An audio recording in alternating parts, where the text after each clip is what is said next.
Hello everybody, and welcome to RBPK Productions. I'm your host Jesse, and as always we're going to be starting out the video with a little bit of a disclaimer for this situation. As you can tell, I'm going to be doing a talk on military cosplays. Now, as an expert on this, I have been doing military cosplays, reenactments, and all of the manner of things. And while there may be some very distinguished differences between them, I'm going to somewhat lob them in. As an award-winning cosplayer myself for military cosplays, I think that I'm going to use some of the knowledge and the things that I've learned from talking to other people, seeing other cosplays, and other reenactment loadouts to better help people understand in the cosplay community, especially, not just the reenactors, but mainly the cosplayers, the importance and the difficulty at times that it is to be a military-style cosplayer. Again, if you guys have any questions, please feel free to go down below after the video and leave a comment. If you guys are confused or want to understand something else, I will do my best to comment for you and talk about the situation a little more in depth if I didn't cover something you wanted to hear. Again, the beauty about this is I can also make other videos in the future based on your questions or other comments that I may have missed. Again, this isn't meant to be totally comprehensive, but in a way to be able to make sense of the military cosplay community and why I believe personally that it is, in fact, one of the most underrated communities in the cosplay universe. Thank you. And you have been warned. Hello everybody, and welcome to RBPK Productions. This is the first video detailing my talks about military cosplay in the cosplay community and the complicated relationship between them and reenactors and the general cosplay community. Now, again, I'm not trying to start arguments. These are just observations I've made throughout the years. But I do want to clear some things up and give advice to those who are wanting to get into the situation itself. This video will be mostly about accuracy of the period pieces and or cosplays that you will be doing, or reenactment outfits, and concept cohesiveness. Now, I'll get into these, but first we want to go into accuracy. So let's just jump right in. And remember, if you're going to be commenting down below, make sure to comment about things that I didn't list, or maybe I fudged up on, or even forgot about. Remember, these videos can only be so long, and sometimes even I can make mistakes. So remember, if you guys want to bring something up, I might even bring it up in the next video and even accredit you for helping out. So remember, if you like the video, and I will reiterate this at the end, please like and subscribe, share, and heck, even leave a comment down below. So we're going to be talking about accuracy in general. Now, this is mostly for my reenactor friends out there, but we're going to talk about a few accuracy issues and some things that you can do to avoid accuracy complaints, if you will. Accuracy is very important. If you're going to want to do a French and Indian War, Iroquois Confederate soldier, again, there was a confederacy long before the Civil War. The Iroquois Confederacy was of several tribes, but again, I'm digressing here. But accuracy, you want to be sure to get period piece accuracy. Now, you're probably going to ask, well, why the heck do military cosplayers and reenactors care so much? They act like such sticklers about these topics. And the reason why this is because we want to ensure that the accuracy of history and the type of outfits that we will be wearing is absolutely a homage and a tribute and accurate to the times that we're trying to represent. It's important that we do that, as many of us are extreme history buffs and love history in general. While I don't know everything about history, and surely it's something you learn throughout a lifetime of and a love affair with the concept of history, you do want to be sure that you're representing yourself in the best light, because many cosplayers and reenactors can be absolutely brutal in this portion of cosplay. And that's not to say there aren't a lot of brutal cosplayers out there for other concepts. But anyways, you want to make sure for accuracy. Here are a few pictures. For instance, a Confederate soldier from the Civil War is a great example. Now, there are two types. The start of the war, the Confederate soldiers had gray uniforms, and they looked fairly clean. The outfits were fairly, I think, fairly simplistic and yet very uniform. Later on, when militia started joining during the Civil War, things got a little more shabby. Trousers tended to be different colors, there weren't as many boots and shoes, and so there were shortages. So you want to be sure that if you're going to be doing the reenactment character that you're wanting to do, to be accurate and make sure that your pieces are period correct or accurate with the time in the war that you're wanting to represent. Another good example is the Revolutionary War. Whether you want to be militia, colonist, or a colonist soldier pre-war. Again, there is a big difference. Militia tended to wear their own clothes. They were farmers. They didn't have all the uniforms. They had basic training. So they wore whatever they could with a powder horn, a musket, maybe a knife, a tomahawk. A great example is the Patriot. If you want to see some different types of outfits for that time, you can see a big stark contrast between the actual soldiers of the colonies versus the militia that were joining with them. And heck, you can even be a French soldier joining in towards the end of the Revolutionary War, or just a red coat, a green dragoon, whatever concept you want to follow. Now again, military cosplays are expensive. This is a big disclaimer. Any kind of military cosplay at all is expensive. As a matter of fact, if you're wanting to get into cosplay, try going in for concepts such as anime and other things. While they are pricey and cosplay is pricey in general, military cosplay takes that into Jedi levels. It's actually quite bad. I've sunk in my own Juggernaut suit quite a bit of money, and considerably more than others. As I have shopped around and asked people how much they spend on their amazing cosplays, I found that more often than not it was fairly cheap. More often than not, I would look at my bank account and go, man, I made a mistake. But basically what I'm saying is, if you're looking for something to get into, be sure that you bring money to invest in this. Be sure that you get your the most bang for your buck, if you will. But yes, you do want to have accuracy. You want to make sure that you're representing.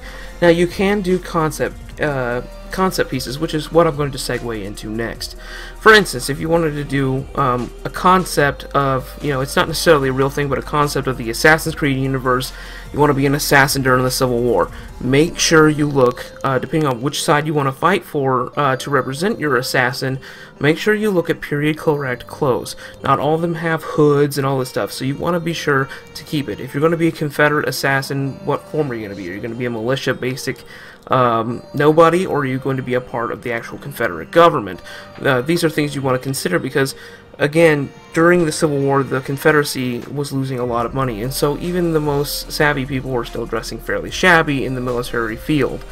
Or if you're going to be doing Union, again, it's vice versa. You want to be sure to have the concept. You want to present the concept as best as you can, but as accurate as you can. You want to make it believable. You don't want to just look like this grandiose character that would stick out like a sore thumb on a battlefield and pretty much train the ire of every soldier with a gun. That's the last thing you would want to do. You want to be able to blend in, but you also want to be able to stand out in a cosplay crowd. Liz, what are you cosplaying as? Well, I'm cosplaying as so-and-so. This is my buddy who's doing a Union version, and I'm doing a Confederacy version, or whatever have you, of in the Assassin's Creed universe. And again, I'm going to be going back to the Civil War because that's the war that I've put in a lot of thought in. I could be talking about World War II, but that is a whole other can of worms that I would love to talk about in a later video. But you also want to make sure that the concepts, again, these are concept designs, are cohesive. They work well together. And I'll be talking more about this in a future video for my Juggernaut suit, but you want to be sure that everything works well together. You want to ensure that the BDUs, which are a type of clothing that the military wears as an undergarment, with the armor or the plate carrier or the chest rig or whatever they're wearing. It's basically the base guard. It's basically the base, the foundation. You want to have a nice pair of boots, and you want to have your BDUs. And again, I'm showing pictures of those right now for you. Era, Tiger Stripe, there's olive drab, there's every different type of camouflage out there, and if you're going to be doing it, make sure you keep everything within a certain boundary. Even if you're going to be doing colors like Red Brick Urban, which is a really cool one that isn't necessarily used, you want to make sure to have the shirt, and you want to make sure to have the pants, as things will flow better. And I would recommend darker colors with that style because things like olive drab and tan just would not go well with it. As a military cosplayer, you're also going to want to consider to make sure that when you're doing concepts, to stick to something that is fairly popular, like Resident Evil. You can latch on a little easier. My Resident Evil Juggernaut Aegis project, also known as the Wraith, is quite a complicated suit. I've gone through at least 6 iterations, as I call them, Mark 1 through Mark 6, and soon to be 7 if I can get things off the ground. With that said, you want to be sure that the colors not only are uniform looking, but flow well together, that all the things on your rig are stacked evenly and look the part. You want to make sure that not only it looks good aesthetically, but if you were actually putting yourself in a military situation or a combat situation that you could easily reach into these pouches, grab what you need, put it into your firearm or throw a grenade or whatever have you that you need would be in reach. Part of the military cosplay is the immersion. It's super important for any cosplay in general, but the immersion. And for this immersion, it's going to be more from a practical scale. If you just have all these swords and ridiculous things, and it's too conceptual, people aren't going to appreciate it as much in the military cosplay community. And other people are just going to look at it as, that's a little ridiculous. It's a bit of a menagerie. It's a mess. You want to make sure to have a form of the military code of uniformity. You want to make sure that nothing on your suit is chaos. Even if you are doing, let's say, a soldier ninja, you want to have a form of discipline in your attire. You want to make sure that things flow evenly. Now, I understand that a lot of people are going to go, well, that defeats the point of a concept. But if you are doing a military concept, there are some guidelines, such as uniformity, making sure that there is a level of accuracy if you're wanting to do a concept of a period piece, or a fantastical version of a period piece. Again, going back to the Assassin's Creed soldier or something of that sort. Again, you want to ensure that people not only believe your character, but are also going to be like, wow, he really does look like a wild character from that time, such as an assassin during World War II, maybe he hunts down Nazis behind enemy lines, who knows. But you want to ensure that there are period correct pieces to the cosplay. It's absolutely important. And basically, again, I'm going to be finishing this out with military cosplay is very brutal at times. It's not so much from other cosplayers because they're very accepting, but from their own community, many people in the military cosplay community are absolute sticklers for accuracy, for things that look real, for things from the type of camo that you're wearing or the type of chest rig you're running. It is important to immerse yourself, to look and do your research. Not only are you going to be investing quite a bit of money in this, but you're also going to be investing a lot of time in ensuring that your reenactment or your cosplay is going to look correct. So be sure to take your time.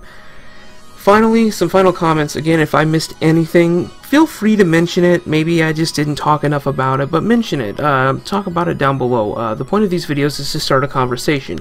I'm a firm believer that the military cosplay community is very underrepresented in the cosplay community simply because they're not taken seriously. And again, there is a big, huge difference between reenactors and, of course, cosplayers. For instance, my military cosplays with Resident Evil, where I found my niche, it was very difficult to step in, and then people started to appreciate it more the more I explained it, the more I talked about it. Being an expert in military cosplays, and an award winner at that, I found that people just have misconceptions. They think that it's just throwing a chest rig on, putting some MOLLE gear on, and you're done. But it's most certainly not that. I can tell you that much. Again, guys, if you like the video, please like and subscribe, share this around with your friends, and again, let's start a conversation down below. Maybe talk about what you think about it or how you feel about certain things. Again, this is kind of I'm not wanting to beat on the cosplay community. I just want to make sure that people understand that it's more than just throwing on some olive drabs and a freaking chest rig. There's more to it.